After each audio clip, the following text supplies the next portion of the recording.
ఉదయం లేచిన క్షణం నుంచి మనమొక అంతుచిక్కని పరుగులో ఉంటున్నాం. గతం తాలూకు చేదు జ్ఞాపకాలు వెంటాడుతుంటే రాబోయే భవిష్యత్తు గురించి ఆందోళన మనల్ని వర్తమానానికి దూరం చేస్తోంది. ఈ మానసిక అలజడి కొత్తదేమీ కాదు. వేల సంవత్సరాల క్రితం ఒక యుద్ధభూమిలో కురుక్షేత్ర రణరంగం మధ్యలో పుట్టిన ఆలోచనలు నేటికీ మన గందరగోళానికి స్పష్టమైన సమాధానాలను అందిస్తున్నాయి. శ్రీమద్ భగవద్గీత మనిషి జీవన గమనాన్ని నిర్దేశించే ఒక సమగ్రమైన ప్రణాళిక. ఇందులో ఉన్న 700 శ్లోకాలు, 18 అధ్యాయాలు మనిషి తనను తాను తెలుసుకునే దిశగా అడుగులు వేయిస్తాయి. జీవితంలోని సవాళ్లను ఎదుర్కోవడానికి గీత మనకు 3 కీలక అంశాలను వివరిస్తుంది: మనస్సును అదుపు చేయడం, చేసే పనిపై శ్రద్ధ వహించడం, మరియు ఇతరులతో సంబంధాలను సమన్వయం చేసుకోవడం.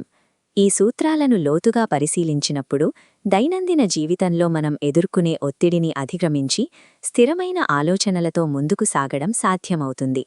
గీతా జ్ఞానంలో మొదటిది మనస్సు స్వభావాన్ని అర్థం చేసుకోవడం. మనిషి మనస్సు గాలిలాంటిది. దానికి హద్దులు ఉండవు. దాన్ని క్రమశిక్షణతో ఉంచుకోకపోతే అది మనిషి విజయానికి అతిపెద్ద అడ్డంకిగా మారుతుంది. ముఖ్యంగా కోపం మన విచక్షణను దెబ్బతీస్తుంది. ఆవేశంలో తీసుకునే నిర్ణయాల వల్ల మనిషి తనకు తాను హాని చేసుకోవడమే కాకుండా తన చుట్టూ ఉన్న ప్రశాంతతను కూడా కోల్పోతాడు. మరణం పట్ల ఉండే భయం మనిషిని వర్తమానంలో జీవించనివ్వదు. కాని జననం మరియు మరణం అనేవి ప్రకృతిలో ఎవరూ మార్చలేని సహజ ప్రక్రియలు అని గీత స్పష్టం చేస్తుంది. మనిషి పాత బట్టలను విడిచి కొత్తవి ధరించినట్లే ఆత్మ కూడా ఒక శరీరం నుంచి మరో శరీరానికి మారుతుంది. ఈ నిరంతర మార్పును గ్రహించినప్పుడు చావు పట్ల ఉండే ఆందోళన తగ్గుతుంది. ఈ సత్యాన్ని గుర్తించినవారు గతించిన వారి గురించి కుంగిపోరు, అలాగే జీవించి ఉన్నవారి గురించి అతిగా చింతించరు. ఎందుకంటే మార్పు అనేదే సృష్టిలో ఒక భాగం మాత్రమే.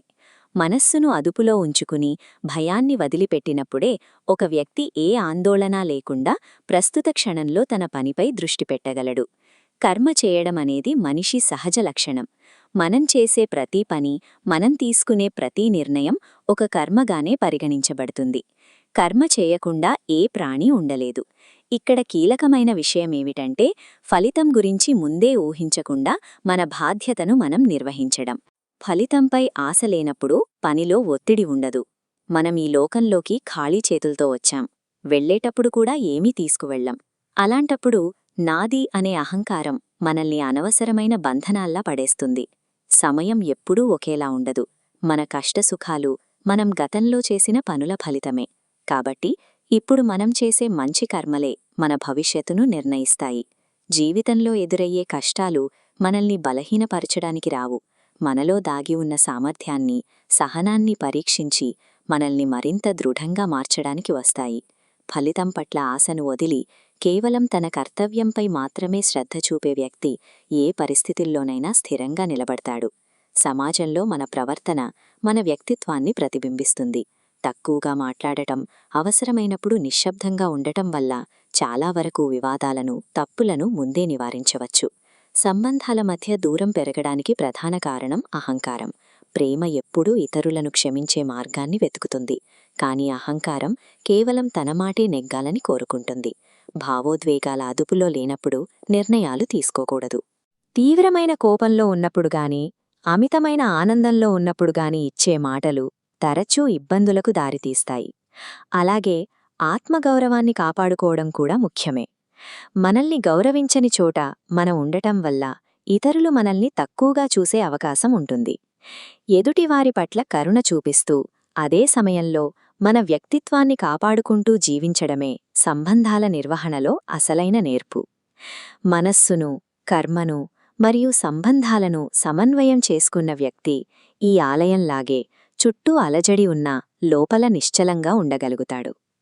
గతం పట్ల పశ్చాత్తాపం, భవిష్యత్తు పట్ల భయం లేనప్పుడు జీవితం మరింత సులభంగా మారుతుంది. జరగబోయేది మన మంచికే అనే దృక్పథం మనకు ధైర్యాన్నిస్తుంది. సత్యమనేది నీటిపై తేలే నూనెబొట్టు వంటిది. చుట్టూ ఎన్ని అబద్ధాలున్నా అది ఎప్పటికైనా పైకి వచ్చి తన అస్తిత్వాన్ని నిరూపించుకుంటుంది. ఈ జీవిత పోరాటంలో మనమే అర్జునులం, మనమే కృష్ణులం. బయట ఎక్కడో వెతకాల్సిన అవసరం లేదు. మనలోని విజ్ఞానమే మనకు సారథిగా మారి గమ్యం వైపు నడిపిస్తుంది. భగవద్గీత నేర్పిన ఈ పాఠాలను కేవలం వినడమే కాకుండా ఆచరణలోకి తెచ్చినప్పుడు మీ ఆలోచనలలో మార్పు మొదలవుతుంది. ఈ ప్రయాణం మీకు నచ్చితే కామెంట్స్లో జై శ్రీ రాధేకృష్ణ అని తెలియచేయండి.